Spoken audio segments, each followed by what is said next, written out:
श्री स्वामी समर्थ सगळ्यांना प्रकट दिनाच्या खूप खूप शुभेच्छा. स्वामी तुमच्या आयुष्यातील सगळी दुःख दूर करत. केंद्रामध्ये जायचं होतं म्हणून घरची पूजा लवकरच आटपून घेतली आणि त्यानंतर खुशीच्या मम्मीसोबत मी केंद्रामध्ये जाण्यासाठी निघाले.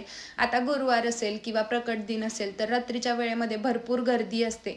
त्याच्यामुळे आम्ही काय म्हणलं की सकाळी जाऊन येऊयात, म्हणजे प्रसन्न वाटतं आणि गर्दीसुद्धा नसते. शांततेत दर्शन होतं आणि जवळ जाता येतं स्वामींच्या असं. तसंही सर्वत्र स्वामीच आहेत, पण कसं आपल्या मनाची इच्छा असते ना.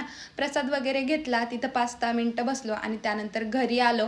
आता दुपारच्या जेवणामध्ये काहीतरी बनवायचं होतं म्हणून इकडं कोशिंबीर बनवून घेतली आणि त्यानंतर आहे ना मूग डाळीचे आप्पे बनवायला घेतले होते. आता कालचा सण असल्यामुळे काल जरा गोड खाण्यात आलं होतं, त्यामुळे म्हणलं आज फुल डायटिंग करूयात म्हणून फक्त मूग डाळीचे आप्पे आणि डोसे बनवले होते.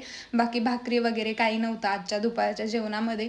मस्त डोसे ते बनवून घेतले, देवांशला घेऊन आले आणि त्यानंतर जेवायला बसले.